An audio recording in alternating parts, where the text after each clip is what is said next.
तो अभी हम नेक्स्ट टॉपिक पर आ गए हैं, प्रमुख झीलें। भारत की प्रमुख झीलें, लेक्स ऑफ इंडिया। ठीक है, वैसे तो झीलें आपने देखी होंगी, झीलों का मतलब भी पता होगा, बट नॉर्मली ऐसे कोई ये जल बहाव हो रहा है, इसके बीच में अगर गड्ढा आ जाता है इस तरीके से, और आगे भी वो जल बहाव होता रहेगा गड्ढे के बाद में भी, बट इस गड्ढे में क्या होता है, जैसे पानी बढ़ जाता है तो ये हो जाती है झीलें। ओके, ये नॉर्मल झीलें होती हैं। और अगर इस तरीके से नदी का जल बहाव हो रहा है, ओके, ये नदी जो है वो दो पहाड़ों के बीच में होकर बह रही है, इधर की साइड में भी पहाड़ है, इधर भी पहाड़ है।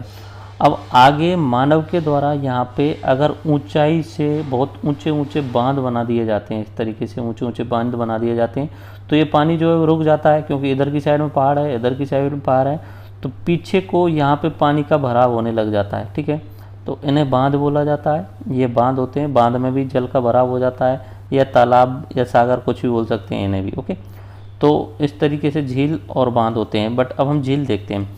झील जो होती है नॉर्मली दो तरीके की होती हैं, या तो प्राकृतिक, प्रकृति ने बनाई हो, या मानव निर्मित। मानव अपने उपयोग के लिए, बहुत सारे उपयोग होते हैं, तो उनके लिए मानव के द्वारा बनाई गई मानव निर्मित झीलें होती हैं। प्राकृतिक झीलें जो नॉर्मली हम विवर्तनी की झीलें होती हैं, लेगून झीलें होती हैं, हिमानी के निर्मित झील होती हैं, वायु के द्वारा निर्मित झील होती हैं, और डेल्टाई झील होती हैं। अब एक एक करके देखते हैं क्या होती हैं विवर्तनिक झीलें। देखो, धरातल के बड़े भाग के धंसने या उठने से इस प्रकार की झीलों का निर्माण होता है, जैसे कि बुलर झील जम्मू कश्मीर में। और बुलर झील जो है वो जम्मू कश्मीर की सबसे बड़ी मीठे पानी की झील है भारत की। वैसे भारत की सबसे बड़ी झील जो है वो चिल्का झील है, वो लेगून झील है, वो खारे पानी की झील है। ओके, लेगून झील, या इन्हें अनूप झील भी बोला जाता है। ओके, तटीय या समुद्री जल का कुछ भाग बालू या प्रवाल वृत्ति द्वारा मुख्य भूमि से अलग होकर झीलनुमा आकृति बना लेता है। ठीक है, ये आपको मुझे दोबारा से गूगल मैप में दिखाना पड़ेगा कि लेगून झील क्या होती है। जैसे कि ये समुद्र तट है। ओके, इस समुद्र तट के अंदर यहाँ पे झील है, लेकिन इसका छोटा सा हिस्सा समुद्र से कनेक्टेड होता है, यानी समुद्र का पानी आ सकता है, समुद्र का आ नहीं जा सकता है। तटीय या समुद्री जल का कुछ भाग बालू या प्रवाल वृत्ति द्वारा मुख्य भूमि से अलग झीलनुमा आकृति बना लेता है। इस तरीके से होता है, जैसे चिल्का झील है। ओके, थोड़ी देर में आपको मैं गूगल मैप में दिखा दूंगा। चिल्का झील जो है वो सबसे बड़ी झील है भारत की, खारे पानी की झील है। एंड उसके अलावा पुलिकट झील जो है, पुलिकट झील जो है, इसके अलावा पुलिकट झील जो है वो आंध्र प्रदेश और तमिलनाडु के बॉर्डर पर है। वेम्बनाड झील जो है वो केरल में है, वो भी लेगून झील है। और अष्टामुडी झील जो है वो भी केरल में है और लेगून झील है। आई थिंक लेगून झील की देर वही। हिमानी निर्मित झीलें, हिमानी निर्मित का मतलब होता है जो बर्फ़ होते हैं, बर्फ़ों के द्वारा जो झीलें बन जाती हैं वो ऊंचे स्थलों पर मिलेंगी, जैसे राकसताल, नैनीताल, भीमताल, ये हिमानी निर्मित झीलें हैं।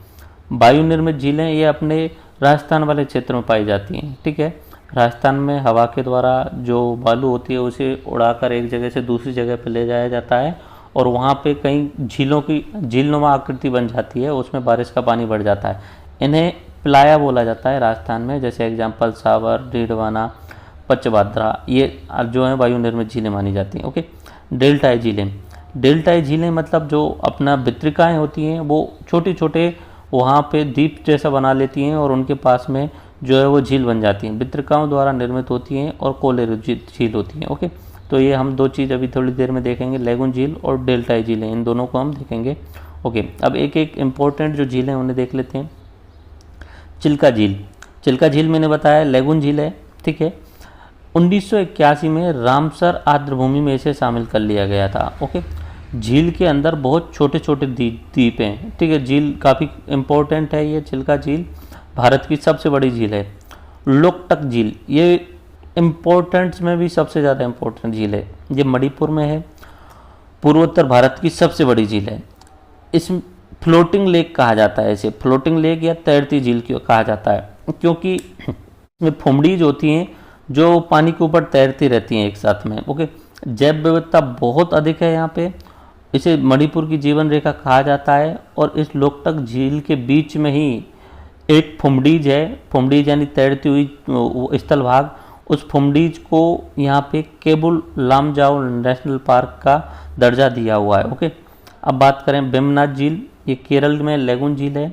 ओडम पर्व पर यहाँ पे नेहरू ट्रॉफी नौकायन प्रतियोगिता होती है। अगर आपने टीवी पे जो अपने केरल में ओडम पर्व पर वो जो प्रतियोगिता होती है नौका दौड़, वो देखी होगी, तो वो अपना भीमनाथ झील में ही होती है। और ये किस प्रकार की झील है? लैगून झील है।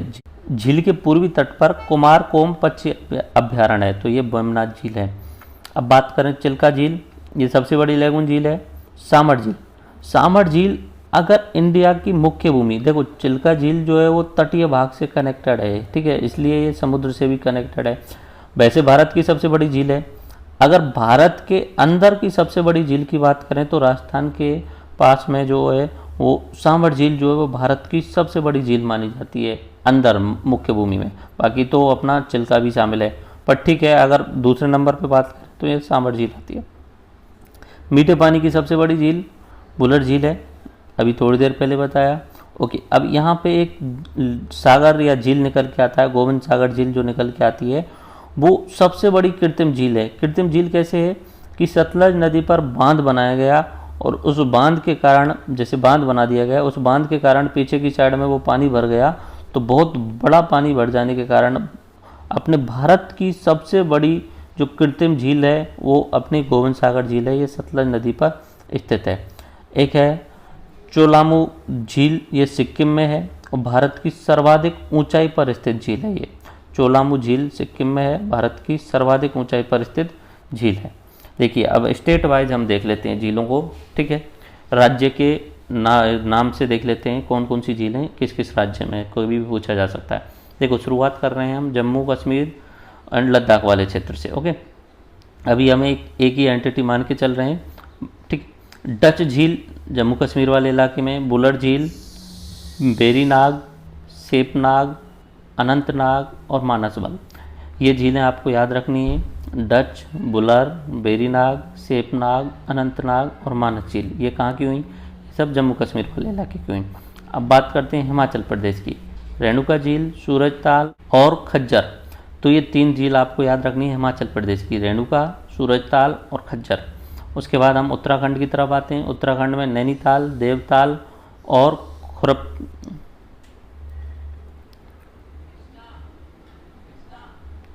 खुरपाताल। ओके, तो उत्तराखंड की आपको 3 झीलें नाम याद रखनी, नैनीताल, देवताल और खुरपाताल। सिक्किम की तरफ आते हैं। सिक्किम में चोलामू, ये सबसे ऊंचाई पर स्थित झील है। दूसरी गुरु डोंगमार, ठीक है, ये सिक्किम की है। अगर मणिपुर की बात करें तो लोकटक झील, इस पे ही जो नेशनल पार्क है कोविल लामजाओ नेशनल पार्क, वो लोकटक झील में ही है। ओके, इधर की साइड में हम बात करें मिजोरम में तो पाला, यहाँ पे पाला नाम से एक झील है। असम की कोई झील है तो उसका नाम है दीपड़ झील, वो आपको याद करनी है। बिहार में एक ही झील इम्पोर्टेंट है, कोबर झील। राजस्थान में बहुत सारी हैं, राजसमंद, जयसमंद, पिछोला, उदय सागर, डीडवाना, सांवर, ठीक है। एमपी की इम्पोर्टेंट झील है भोजताल। इधर की साइड में हम चलें, लोनार झील, सलीम अली झील, ये अपने महाराष्ट्र की इम्पोर्टेंट हैं। उड़ीसा में चिल्का झील इम्पोर्टेंट है। तेलंगाना में हुसैन सागर है। आंध्र प्रदेश में कोलेरू झील है। कर्नाटक में बेलादूर झील और पंपा झील इम्पोर्टेंट हैं। केरल में भीमनाथ झील और अष्टामुड़ी झील है। एंड अपने तमिलनाडु में पुलिकट झील, ऊटी झील और कोडाई कनाल झील, ठीक है। तो ये मैं राज्यवार आपको बता दिया है। पीडीएफ आप डाउनलोड कर लेंगे तो आप बार बार में इसे प्रैक्टिस कर लेंगे और आपको समझ में आ जाएगा। तो मैं आपको 2 चीज़ें मैं बोल रहा था कि जो गूगल मैप में मुझे आपको दिखानी है, 2 बातें मुझे आपको दिखानी है। एक तो आपको मुझे दिखाना है लैगून झील किस तरीके की होती हैं, और दूसरा मुझे आपको ये डेल्टाई झील किस तरीके की होती हैं। वहाँ गूगल मैप की तरफ चलने से पहले हम जलप्रपातों को भी देख लेते हैं, वाटरफॉल्स क्या होता है। देखो वाटरफॉल्स मैंने बताया कि जैसे कोई नदी बह रही है इस तरीके से, अब अचानक से कोई गड्ढा टाइप का आ जाता है, बहुत गहरा आ जाता है, तो नदी का पानी इस तरीके से चलते हुए एकदम नीचे गिरता है। यहाँ पे नॉर्मली टूरिस्ट हॉटस्पॉट भी बन जाते हैं, लेकिन यहाँ पे एक विशेष आकृति बनती है ऊपर से नीचे गिरने पे। जब इसके रिलीफ्स में जब अचानक से चेंज आता है तो वहाँ पे जलप्रपात आता है। अगर ऊंचा होगा तो पीछे की साइड में यहाँ पे जल बढ़ने लग जाएगा, बट अगर नीचे आगे की जो साइड है वो नीचे है तो वहाँ पे ऐसे विशेष आकृति बन जाती है जैसे जलप्रपात कहते हैं। ओके, अगर आपने बाहुबली मूवी देखी होगी तो वहाँ पे बड़े बड़े वाटरफॉल्स दिखाए गए हैं। ओके, जिसमें से वह ऊपर चढ़ने की कोशिश करता है। जलप्रपात क्या होता है? नदी के मार्ग में जब कभी उच्चावच रिलीफ में अधिक भिन्नता पाई जाती है तो तो नदी का जल ऊंचे भाग से खड़े ढाल के सहारे नीचे गिरता हुआ अपना मार्ग बनाता है। जहाँ ऐसी आकृतियाँ देखने को मिलती हैं उसे जलप्रपात कहते हैं। ओके, तो ये समझ में आ गया होगा वाटरफॉल क्या होता है। वाटर पानी ऊंचाई से नीचे की साइड में गिरता है। भारत के सबसे इम्पोर्टेंट वाटरफॉल देख लेते हैं। देखो, कुंचिकल वाटरफॉल जो है वो भारत का सबसे ऊंचा जलप्रपात है। ओके, इसकी ऊंचाई जो है वो 455 मीटर है। ये कहाँ पे है? बराहा नदी पे, कर्नाटक में है। ओके, दूसरा जोग सबसे इम्पोर्टेंट है। जोग को गढ़सोप्पा या महात्मा गांधी जलप्रपात के नाम से भी जाना जाता है।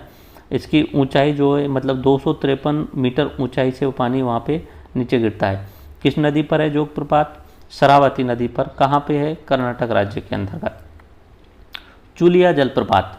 चुलिया जलप्रपात अपने राजस्थान में चंबल नदी पर स्थित है। धुआंधार जलप्रपात नर्मदा नदी पर है। ओके, एंड उसके बाद में शिव समुद्रम जलप्रपात कावेरी नदी पर है कर्नाटक में। और दूध सागर जलप्रपात मांडवी नदी पर है। ओके, तो ये आपको समझ में आ गया होगा। मांडवी नदी पर जो है ये दूध सागर जलप्रपात, इस जगह पे वहाँ पे रेल लाइन गुजरती है और इसके बहुत अच्छे अच्छे सीन देखने को मिलते हों। अगर आपने देखे हों तो बहुत शानदार दूध सागर जलप्रपात के। मैं चलो इसमें लगा दूंगा थोड़ी देर बाद में मैप्स, इमेज आपको दिखा दूंगा कि भारत में कितनी प्राकृतिक सुंदरता है। वाटरफॉल आपको समझ में आ गए। सबसे ऊंचा कौन सा हुआ? कुंचिकल। ठीक है, कितनी ऊंचाई से? 455। किस नदी पे? बराहा नदी पे, कर्नाटक में। जोग जलप्रपात महात्मा गांधी जलप्रपात शरावती नदी पे। ओके, धुआंधार नर्मदा नदी पे, शिव समुद्रम कावेरी नदी पे, और दूध सागर जलप्रपात मांडवी नदी पे। ओके, तो ये अपना झीलों के बाद में जलप्रपात कंप्लीट हो गए हैं। अब हम बहुउद्देशीय नदी घाटी परियोजनाएं देखते हैं। बहुउद्देशीय नाम से कुछ पता चल रहा है, बहु प्लस उद्देशीय, जिसके उद्देश्य बहुत सारे हों, ऐसी नदी घाटी परियोजनाएं। ओके, जैसे कि वहाँ पे सिंचाई के लिए भी उद्देश्य है उसका, पानी पीने का पानी वहाँ पे उसका उद्देश्य है कि इस तरीके से पीने का पानी भी मिल जाए। उसके अलावा बिजली बनाने के भी उद्देश्य है।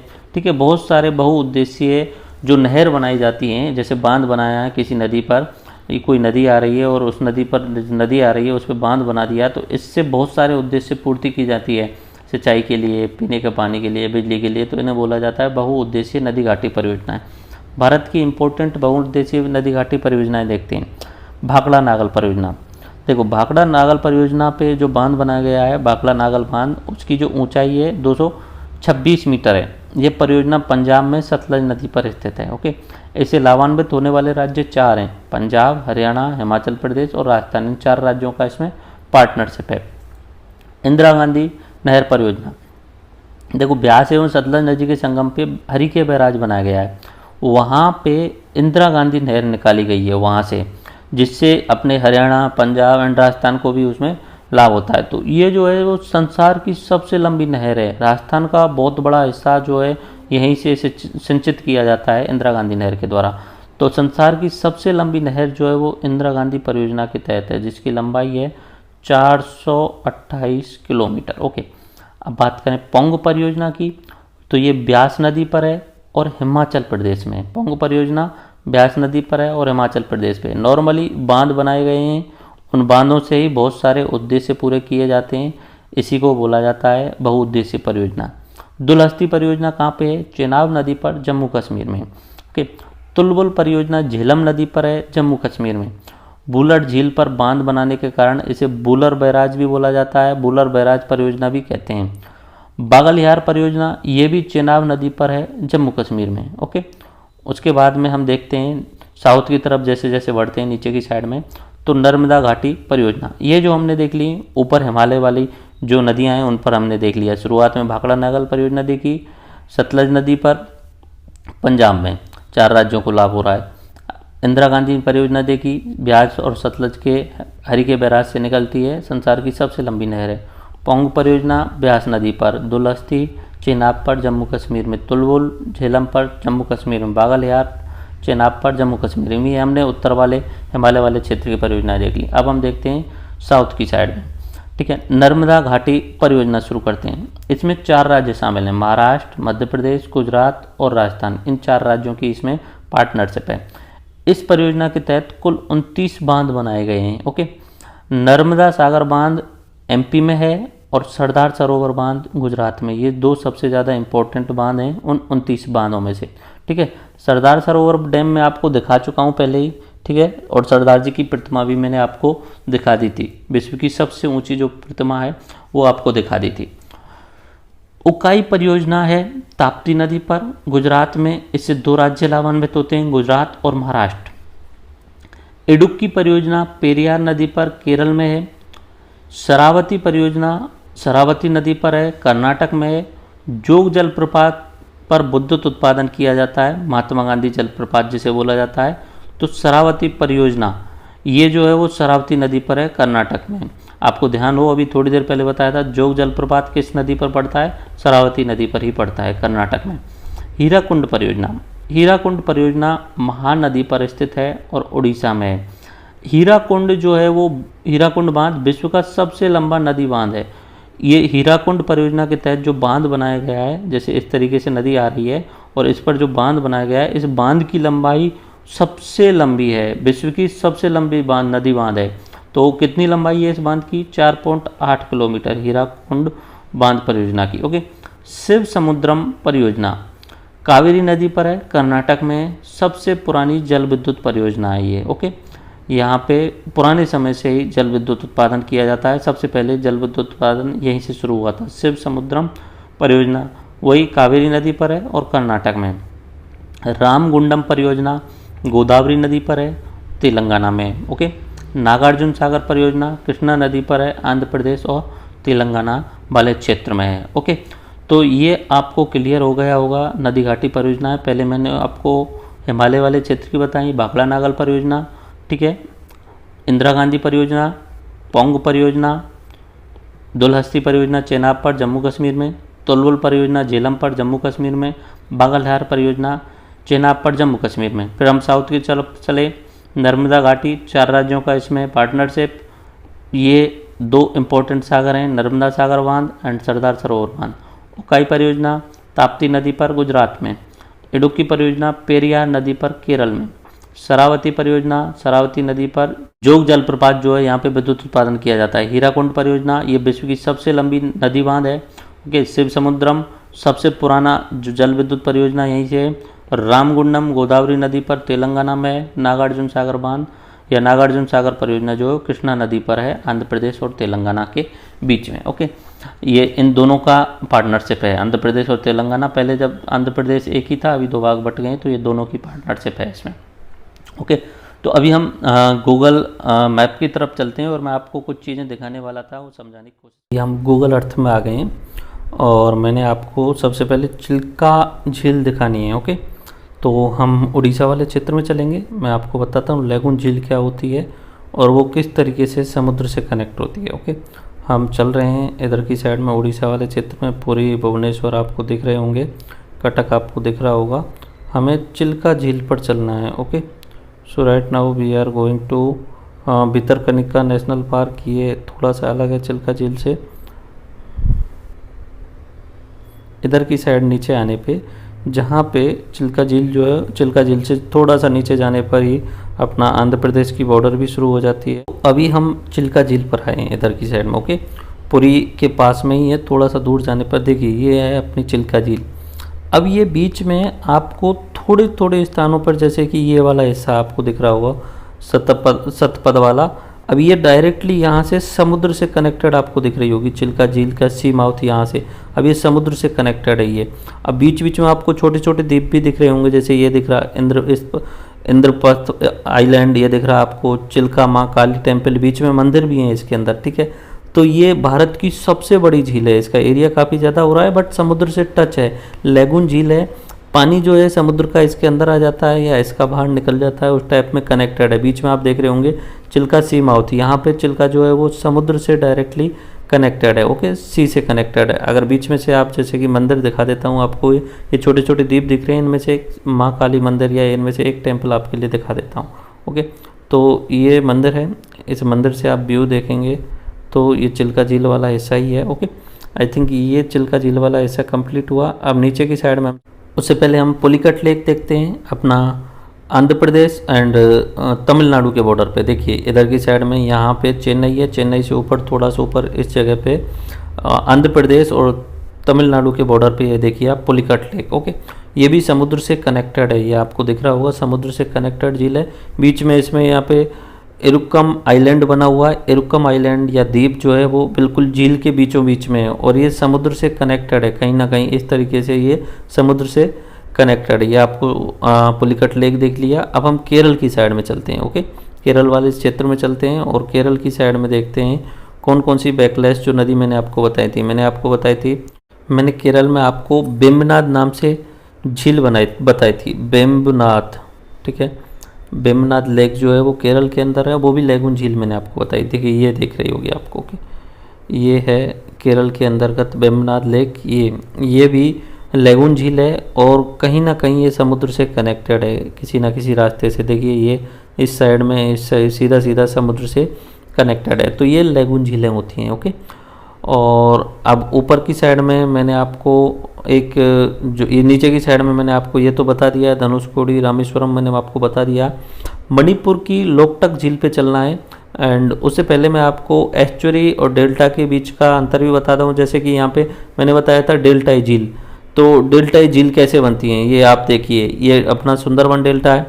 अब यहाँ पे आने पे पानी की स्पीड जो होती है बिल्कुल डाउन हो जाती है, तो ये छोटे छोटे द्वीप तो बन ही रहे हैं, अब बीच में ये पानी जो है बिल्कुल रुखा सा हो जाता है, इन्हीं को डेल्टाई झील बोला जाता है। सुंदरवन डेल्टा है, उनके पास में बहुत सारी यहाँ पे डेल्टाई झील बनी हुई है। ये बीच बीच में आपको पानी रुका हुआ है, ये झील टाइप में बोल दिया जाता है इसे, तो ये डेल्टाई झील बोलते हैं। बाकी ये नदी का ही हिस्सा होता है एक तरीके से। ओके, एंड मैं आपको बता रहा था जो एस्चुरी वाला हिस्सा होता है, एस्चुरी वाला और डेल्टा वाला आपको एक बार दिखा देता हूँ। ये बीच में एक डैम है जिसका नाम है रंगाली रिजर्वोयर ब्रह्मवती नदी पर। ओके, एंड मैं आपको डेल्टा वाला क्षेत्र बता दिया, एस्चुरी वाला क्षेत्र और दिखाते थे। अच्छा, डेल्टा और एस्चुरी में मैं अंतर बता चुका हूँ। डेल्टा में क्या होता है, जो नदियों का जो पानी आता है उसकी स्पीड डाउन हो जाती है। स्पीड डाउन होने के कारण वहाँ पे एक दलदली भूमि सी बन जाती है और यहाँ पे छोटे छोटे द्वीपों का भी निर्माण हो जाता है और पानी जो है वो धीरे धीरे समुद्र में जाता है। जबकि मैंने एस्चुरी में जो बताया था, वो एस्चुरी में पानी जो तेज़ गति से जाता है और वहाँ पे गहरा हो जाता है। ओके, तो ये आप देखिए, ये आप नर्मदा और ताप्ती नदी का आप देखने की कोशिश कीजिए। ओके, यहाँ पे ये जो नदी आ रही है वो आ रही है गल्फ ऑफ कच्छ के खंबात के पास में। यहाँ पे बहुत सारी नदियाँ आके इसमें मिल रही हैं, तो यहाँ पे तेज़ गति से नदियाँ इसमें आके मिल रही हैं, तो ये यहाँ पे गहरा जैसा हो जाता है और यहाँ पे डेल्टाओं का निर्माण नहीं हो रहा है क्या इधर आप देख लीजिए। उधर की साइड में बहुत सारे छोटे छोटे द्वीप बन रहे थे। अच्छा, सेम टू सेम मैंने आप बताया था, इधर की साइड में जो पश्चिमी घाट है वो नदियाँ जितनी भी हैं वो एस्चुरीज बनाती हैं, वो पानी तेज़ गति से लेके आती हैं। ओके, तो डेल्टा एंड एस्चुरी आपको अंतर पता चल गया। अब हम मणिपुर में जो अपना लोकटक झील बताया था मैंने, वहाँ चलते हैं। ओके, मणिपुर में पहुँच गए हैं और यहाँ पे केबुल लामजाओ नेशनल पार्क है और ये जो आप झील देख रहे हैं वो है Loktak lake. Okay, Loktak lake के बीच में ये जो आप देख रहे हैं ये छोटे छोटे हिस्सा, इन्हें बोला जाता है फुमडीज। ये एक्चुअली में तैरते रहते हैं ये सारे के सारे हिस्सा, और इसके बीच में ही ये आइलैंड टाइप का है केबुल लामजाओ नेशनल पार्क, ये बिल्कुल झील के बीचों बीच में। और मणिपुर की लाइफलाइन मैंने इसे बताया था अपना लोकटक झील को। अब देख लीजिए कुछ एक फुमडीज अगर आपको देखनी है तो कोशिश करते हैं, अगर मैप कुछ इमेज मिल जाए तो।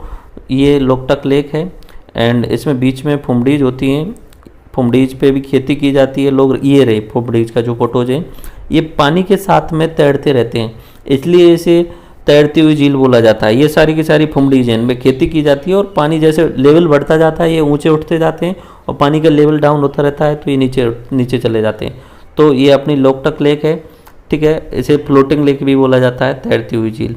आई थिंक ये आपको क्लियर हुआ होगा। एंड कुछ एक झीलें जो है मैं आपको जम्मू कश्मीर वाली भी आपको दिखा देता हूँ।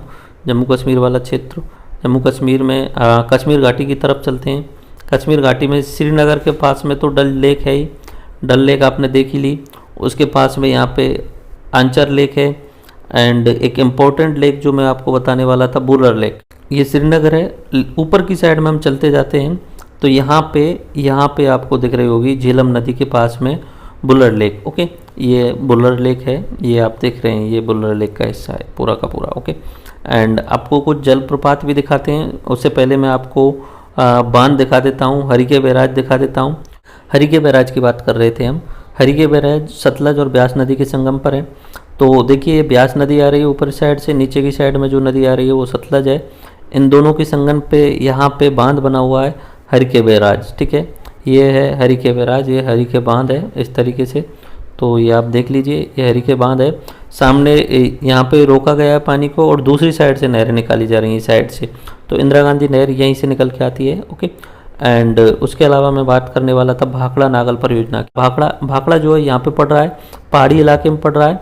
और भाखड़ा से थोड़ा सा आगे आने पे ये नदी इस तरीके से मुड़ के आ जाती है और आगे आने पे यहाँ पे दूसरा डैम पड़ रहा है, उसका नाम है नागल। ये नागल वाला है और वो ऊपर वाला जो है वो भाखड़ा वाला है, ओके। पहले भाखड़ा वाला इस चित्र देखते हैं। भाखड़ा बोलते हैं, भाखड़ा बोलते हैं, जो भी आपको बोलना है, भाखड़ा बोल लीजिए।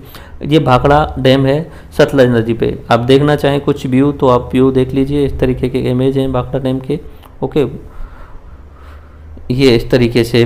और यहाँ पे पीछे की साइड में जो लेक बनी हुई है उस लेक का नाम है गोविंद सागर लेक। ये जो है वो सबसे बड़ी मानव निर्मित लेक है। ये इस तरीके से आप देख लीजिए, गोविंद सागर लेक, ये बहुत बड़ा एरिया इसमें कवर हो जाता है भाखड़ा में। और भाखड़ा से थोड़ा सा आगे आने पर ही इसी नदी पर ही बना हुआ है नागल डैम, जहाँ से अपनी नहरें निकाली जाती हैं अलग अलग क्षेत्रों के लिए, ओके। बाकी सीधा सतलज नदी का पानी छोड़ ही दिया जाता है, ओके। तो ये अपना नागल डैम है। नागल जो है वो छोटा है बट भाखड़ा डैम जो है वो काफ़ी बड़ा है, ओके। आई थिंक ये आपको भाखड़ा और नागल डैम क्लियर हुआ। एंड उसके अलावा मुझे आपको जोग जलप्रपात आपको दिखाना है। फॉल्स यहाँ पे दिखा रहा है बट मैं यहाँ पे कुछ इमेज दिखाता हूँ जो लोगों के द्वारा खींची गई हैं। शरावती नदी है ये, एंड यहाँ पे शरावती पावर जनरेशन प्लांट भी बना हुआ है। 3D मैप देखिए किस तरीके से शानदार दिखता है, नदी कैसे बीच में पहाड़ के बीच में होकर चलती है। इस तरीके से 3D मैप देखने पे आपको कितना शानदार व्यू नज़र आ रहा है, ओके। यहाँ पे है जोग जलप्रपात, ये रहा। अरे वाह, कितना शानदार सीन बना हुआ है, बहुत ही शानदार। गूगल ने कितनी शानदार टेक्नोलॉजी यूज की हुई है, ओके। देखो ये शरावती नदी है। इस शरावती का पानी ये जो आपको देख रहे हैं इससे ऊंचाई से नीचे इस गड्ढे में गिरता है। ये गड्ढा जिस समय यहाँ पे शायद गूगल ने मैप लिया होगा उस समय शायद पानी नहीं चल रहा होगा, ऐसी कंडीशन है। बट यहाँ पे ऊपर से पानी अचानक से नीचे गिरता है, बहुत ऊंचाई से आपको गिरता हुआ नजर आएगा, ओके। तो इसी को वाटरफॉल बोला जाता है, ओके।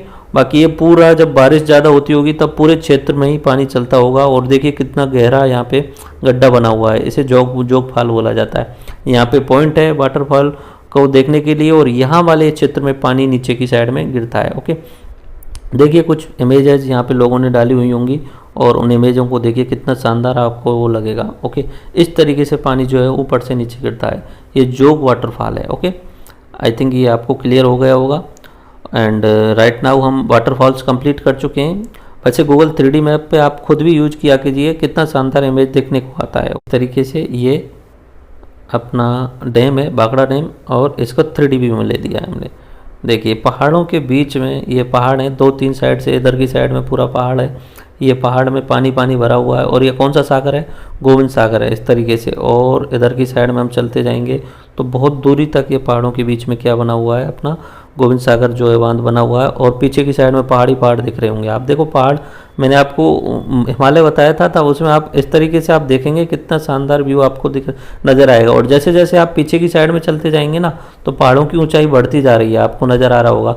उसी तरीके से मैंने आपको बताया था हिमालय पहाड़, हिमालय के जो पहाड़ हैं, बृहद हिमालय, मध्य हिमालय और ग्रेटर हिमालय। देखिए आप पीछे की साइड में चलते जाइए, पहाड़ों की ऊंचाई बढ़ती जा रही है, बहुत ज़्यादा पीछे चलते। और वे पूरा का पूरा जो है वो इलाका हिमालय पहाड़ी इलाका है। एक तरीके से आप ओवरव्यू देख लीजिए, ये आप समझ लीजिए आप एयरप्लेन में बैठे हुए हैं और वहाँ से आप चलते जा रहे हैं, ओके। देखिए पीछे की साइड में चलते जा रहे हैं हम। एंड यहाँ से पार करते हैं, हिमालय को पार करते हुए हम पठार की तरफ निकलते हैं। अपना उधर की साइड में निकलते हैं, तिब्बत के पठार की तरफ। देखते हैं तिब्बत का पठार कैसा नज़र आता है। देखो पठार में और पर्वत में आपको अंतर नज़र आने लग जाएगा।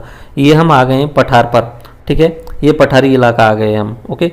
एंड पठारी इलाका आ गए हैं तो ये हम बहुत पार करके आ गए हैं, एक्चुअली में हिमालय वाले क्षेत्र को पार करके आ गए पठारी इलाके पर। और पठारी इलाके में आपको अंतर देखने लग जाता है। पठारी जो ज़मीन है वो थोड़ी समतल होती है और जो पर्वत हैं वो काफ़ी ऊंचे होते हैं। इस तरीके से ये पर्वत हैं। एक आध चोटी और दिखाने की कोशिश करते हैं हम। ये 3D व्यू में ये पर्वत हैं, ओके। पीछे की साइड में अब हम चलते हैं और अपना भारत के मैदानी भागों पर प्रवेश करने की कोशिश करते हैं। जैसे जैसे पीछे चलते जाएंगे पहाड़ों की ऊंचाई वो कम होती जाएगी, ठीक है। और ये हम आ गए हैं मैदानी भागों में। अब मैदानी भाग देख लीजिए, ये मैदानी भाग हैं। अब इनसे भी नीचे अगर हम जाएंगे 3D व्यू में अगर देख रहे हैं तो नीचे की साइड में हमें पठार देखने लग जाएंगे, थोड़ा सा नीचे जाने पे प्रायद्वीपीय पठार देखने लग जाएंगे। ओके, तो हम नीचे चलते हैं, नीचे चलने पे हमको पठार देखने लग जाएंगे। एक सेकंड, अब नीचे चलने की कोशिश करते हैं। देखिए ये तो मैदानी, अब यहाँ पे पठार शुरू हो जाते हैं। ओके, इस वाले क्षेत्र में देखिए आपको पठार देखने शुरू हो जाएंगे। ये अपना राजस्थान वाला क्षेत्र पहुँच गए हैं शायद हम, एंड ये घाट मुंदवारा नीचे की साइड में, यहाँ पे पठार देखने शुरू हो जाएंगे। ओके, और पीछे चलते हैं और जहाँ पे हमें पूर्ण रूपेण वो पठार देखने लग जाएगी। ये पठार है, ये पठार है, ये ऊंचाई पर स्थित है, यहाँ पे समतल जमीन नहीं है, ये पठार ही है। ओके, एंड और नीचे की साइड में चलते हैं तो और नीचे की साइड में चलने पर पूर्ण पठारी वाले इलाके में हम पहुँच जाएंगे। इंदौर पार कर चुके हैं, ये है अपने पठार हैं नीचे की साइड में। ओके, तो आप खुद से कोशिश करना अपने मोबाइल में गूगल अर्थ मैप डाउनलोड करना और इस तरीके से देखने की कोशिश करना। ओके, एक बार आपको मैं एक जो सबसे इम्पोर्टेंट जो बताने वाला था, मांडवी नदी पर जो वाटरफॉल था वो आपको मैं दिखा देता हूँ। उसका नाम जो मैंने बताया था दूध सागर वाटरफॉल। ये दूध सागर वाटरफॉल के बीच के पास में से यहाँ पे एक रेलवे लाइन निकल रही है और उस रेलवे लाइन से जो लोग इमेज लेते हैं ना वो बहुत शानदार, बहुत शानदार इमेज निकल के आता है, ऐसे 3D व्यू में समझते हैं। ओके, देखिए पहाड़ों के बीच में आ गए हम, ठीक है, बिल्कुल पहाड़ों के बीच में से ये इमेज निकल रही है। ओके, ऐसे तरीके से करते हैं एंड इसे 3D व्यू में कन्वर्ट करते हैं। ऊपर से उधर की साइड से यहाँ पे पानी गिरता है और वहाँ पे बहुत शानदार इमेज निकल के आता है। दूध सागर वाटरफॉल ये अपना मांडवी नदी पर है। इसका आप अगर 3D व्यू देखें तो इस तरीके से, और इसकी कुछ इमेज दिखा देता हूँ मैं आपको, जो ट्रेन से लोग इमेज लेते हैं वो आपके लिए दिखाने की कोशिश करता हूँ। बहुत सारे लोग यहाँ पे इमेज लेते हैं ट्रेन से, तो एक इमेज दिखाता हूँ मैं आपको। ये वाली इमेज देखिए, ये इस तरीके की इमेज जो है वो दूध सागर वाटरफॉल की है। ओके, आई थिंक ये आपको क्लियर हो गया होगा। एंड राइट नाउ हम चलते हैं नेक्स्ट टॉपिक की तरफ। ये आप खुद से ट्राई करना, गूगल अर्थ लेना एंड 3D में समझने की कोशिश करना, पठार कैसे होते हैं, मैदान कैसे होते हैं, ये सब समझने की कोशिश करना। जो भी आपको अच्छा लगे वही सारी चीज़ें आप देखने लग जाना 3D व्यू में। ओके, आई थिंक ये आप सबको क्लियर हो गया होगा। ओके, 3D व्यू कितना शानदार लगता है, इसमें आप खुद से देखें कितना अच्छा लगता है। पहाड़ों के बीच में जाना, ये पहाड़ हैं, ऊंचाई नीचाई, ये सब कुछ वहाँ पे अच्छे तरीके से दिखता है। ओके, सो हम चलते हैं अपना नेक्स्ट टॉपिक की तरफ। आप खुद से ट्राई करना। झीलों का जो PDF है वो उस PDF ब्लैंक मैप दिए हुए हैं, उन ब्लैंक मैप को भरने की कोशिश करना और इन वाटरफॉल्स को देखने की कोशिश करना गूगल अर्थ में।